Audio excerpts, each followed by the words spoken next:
This is your fate. And you cannot change it.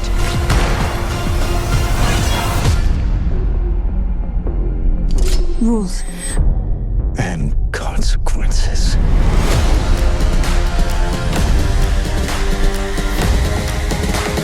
Ballerina is the newest action flick to hit theaters. The film is directed by Len Wiseman, and this is the newest entry into the world of John Wick. Of course, previously in this franchise, we've received 4 films, all starring Keanu Reeves as the title character of John Wick. We saw him go on his assassin's journey in those films. There was a lot of blood and action along the way. And then we received our first spin-off into this world, which was called The Continental. And The Continental is a 3-episode miniseries about the character of Winston on his rise to power to control the Continental Hotel inside of this deadly assassin universe. And one of the things I really liked about this miniseries the most was that this miniseries didn't have John Wick in it, and yet they were still able to tell a compelling story and give us that same level of action that we loved out of those John Wick films. So when I heard they were creating another spin-off into the world of John Wick, I was actually excited for it because they did such a damn good job with the Continental. This time around, they told us we'd be getting a full feature-length film called Ballerina, and it would star Ana de Armas as one of the assassin ballerinas from this established universe. And that got me all kinds of excited. In fact, this movie was on my most anticipated films of 2024, but then it didn't come out in 2024, and the word is that this movie went to test screenings, and the screenings came back that there wasn't enough action, or there wasn't that level of action that we expect out of a John Wick film, and so they delayed this thing for almost a full year, but now it's out, and I'm here to say that if that is the true story, if the test screening said, hey, there wasn't enough action in this film to be part of that John Wick franchise, well, then they definitely course corrected, and they used that time wisely between the original release date and now, because this movie is action-packed. It's such a fun time. Let's do the review for Ballerina. Here we go. That is one big pile of shit. No, I shot him. Bullets in the fall killed him. So Ballerina stars Ana de Armas as a very deadly assassin named Eve, but when this story opens, Eve is a little girl, and she watches her father get executed by a bunch of assassins. Those assassins are also looking for her, but she manages to get away, and since she's an orphan, she's found and taken in by Ian McShane's character of Winston. Again, Winston is the owner of the Continental Hotel, and a character that we've come to love over the years watching these John Wick films. From that point, Winston takes this young girl to the director, and the director is the person that's in charge of those deadly assassins known as the ballerinas. They take her in, they train her to be a ballerina, but most importantly, they train her to be a deadly assassin. Then the movie does a time jump of 12 years. You get to watch a montage of her learning to be a ballerina, learning to be a deadly assassin, going on her first mission, given rubber bullets to use on her first mission just to prove herself, and then she's an established assassin within this John Wick world. From that point, she gets a clue as to the people who killed her father, something that's bothered her since she was a little girl. She asks the director if it's okay if she goes after these people. The director says absolutely not, and she basically says, I'm gonna do it anyway.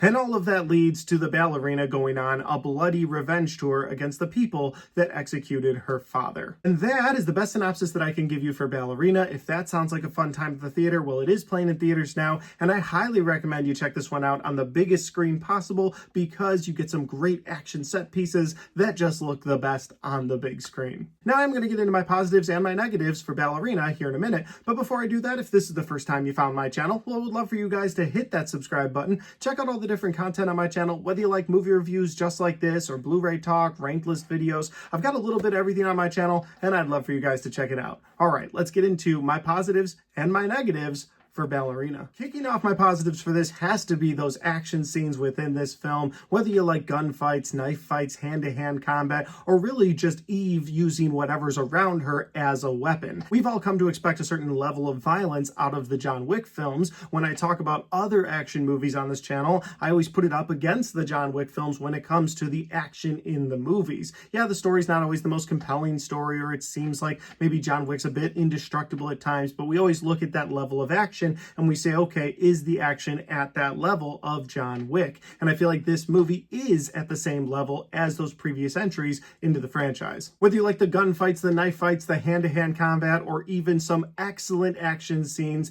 that belong on the big screen involving some flamethrowers that goes on way longer than I thought it would. It was really fun to watch. So if you like those kind of action scenes, this movie's right on par with the rest of the John Wick films. But that actually leads into my next positive, and that is that the character of Eve is not this indestructible force. And I really appreciated that they took time to tell the viewers that, and they took time to make sure that her character understood that. I talked about that opening montage earlier when she's training, and when she's learning how to fight, she has to go up against these bigger men who are also learning to be assassins in this John Wick world. And so when she has to go up against them, she's constantly getting her ass kicked because she's such a smaller girl. But her instructor tells her, you're never going to be bigger than them, you're never going to be stronger than them, so you have to find ways to win or you're never going to make it in this world. And she finds ways to win, and it's pretty brutal on that training mat. But that just goes to prove through the rest of the movie that you're not getting this girl who's just better than everyone. In fact, she takes a lot of damage in this film.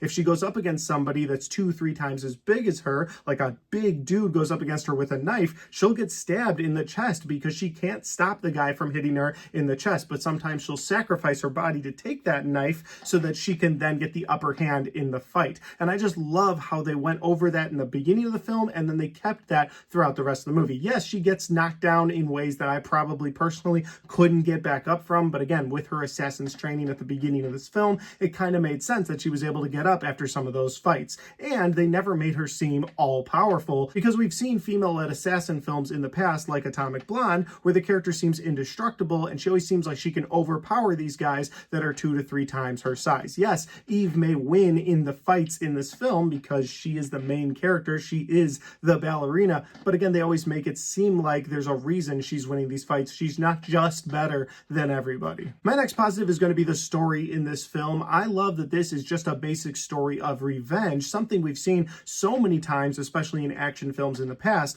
but they found a way to make this revenge story feel fresh, and they found a way to make this story feel fresh within the John Wick universe. Because if you think about it, we've only really gotten 2 stories in this John Wick timeline. We've gotten the timeline story of John Wick, where he's this character who got out of the assassin's world, was brought back in, and then gets deeper and deeper into the assassin world until his death in Chapter 4. Well, I say death, but now they're making a John Wick Chapter 5 with Keanu Reeves as John Wick, so maybe his death. The point is, that's the story we've seen for the majority of this John Wick timeline. But the other storyline we've seen in this franchise has been the story of Winston and his rise to power in the Continental Hotel. And I really love that story as well. But one thing that both of those things did so well was build so much lore into this Assassin's universe. And I think Ballerina finds a way to do that as well. It offers something new to this franchise. It isn't just John Wick getting revenge for a dog and then getting pulled into the universe, or Winston trying to grab onto power as a younger man and then hold on to that power. No, this is about a girl who's going on a revenge tour because she saw these people execute her dad, who is just trying to give her a better life. And then there's other things in this story that I can't really go into that are spoilery, but I love how they found a way to tie this ballerina to the people that executed her dad so long ago. And it all felt compelling, and it felt like a fresh story, not only overall for the movies we get today, but also a fresh story within the world of John Wick. And my final positive may come off as a bit of a spoiler if you're someone who doesn't watch any promotional material, doesn't watch any of the trailers. So if you haven't done any of that, this will seem like a bit of a spoiler, but if you've watched the trailers, this won't come off as a spoiler. I'm just saying you've been warned just in case. Okay, so what I'm going to get into for my final positive is the Baba Yaga himself, the boogeyman. John Wick is back in this film. This film takes place between parts 3 and part 4. They make that very clear in the opening of this film, so it doesn't feel out of place. You can see exactly where she is in the John Wick timeline throughout this film. And at first, when you see John Wick in this film, it seems like he's only there to offer her a little bit of advice at the beginning of the film, but by the end of this movie and in the third act, oh, you get to see John Wick in action, and it's so damn cool. There's so many things I want to talk about in this review that John Wick does, but I'll just leave it to, if you love John Wick killing people, you're gonna enjoy some of the scenes in this movie. He's a great complementary piece to this film. But one other thing I want to mention about John Wick and the ballerina in this film is that they do square off at one point. And this goes to sort of all the other positives I've already had for this film. It's a great action scene, but they never sacrifice sort of the lore of John Wick for this new character of the ballerina. She may be really awesome, able to hold her own in other fights, but she's going up against the boogeyman. And when you go up against the boogeyman, you're not gonna win. The John Wick world has established that this is the ultimate dude within this franchise. And so I was a little worried when they squared off in this film that they were going to give her the win just to kind of push this ballerina, because we'll probably get more ballerina films in the future,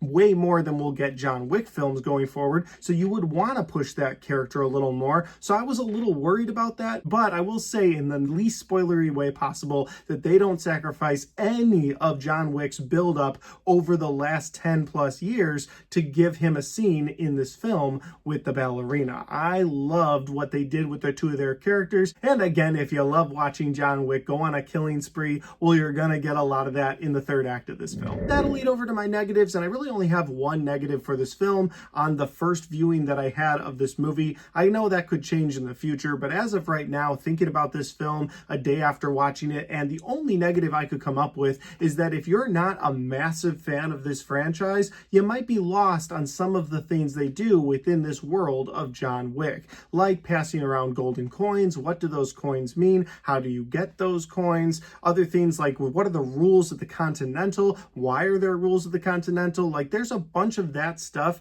that's already been discussed and explained to the viewers in the previous entries into this franchise, whether it's in the Continental show or in the John Wick films. So if you're a massive fan of this franchise like I am, you've seen the movie several times, you understand what's going on in this world of assassins, then it's not going to be a negative for you at all, like it really isn't one for me. At this point in the franchise, I've seen all of that, but I feel like if you're a casual viewer, or this is the first film, maybe you're a big Ana de Armas fan, or maybe you're just a fan of, hey, female-led action movies, let's go watch this. I've never seen any of the John Wick films, but that shouldn't matter. And it shouldn't matter, but there's going to be little things that they do that they never really truly explain in this film, probably because they've taken the time in this franchise to already explain it. So that's a negative in that I feel like there's some things that casual viewers won't latch onto, or they might be confused by, because they don't go into that explanation. Now, again, for me, a massive fan of this franchise, I'm glad they spent the movie giving us a new story and giving us a lot of action, and they didn't take a lot of time on those details they've already explained.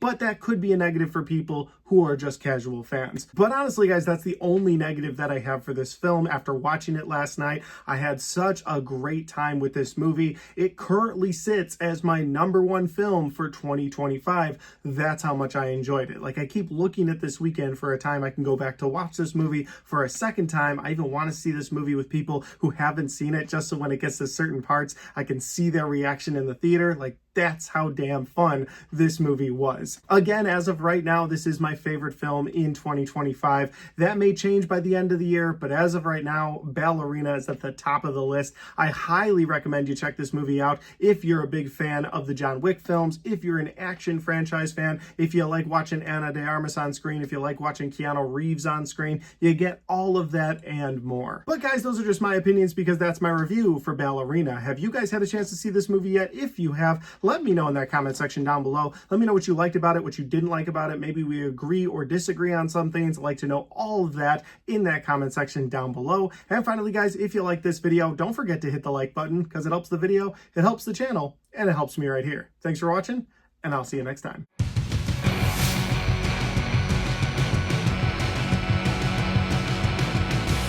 Alright guys, we got to the end of my review for Ballerina, my current favorite film of 2025 as of the recording of this video. I really look forward to whatever other movies we're going to get this month, and I will be putting out as many reviews as possible, so be on the lookout for that. And in the meantime, if you want to check out any of the other content on my channel, well, I've got all of my best and worst of 2025 right there, and I've got all of my 2025 movie reviews right there.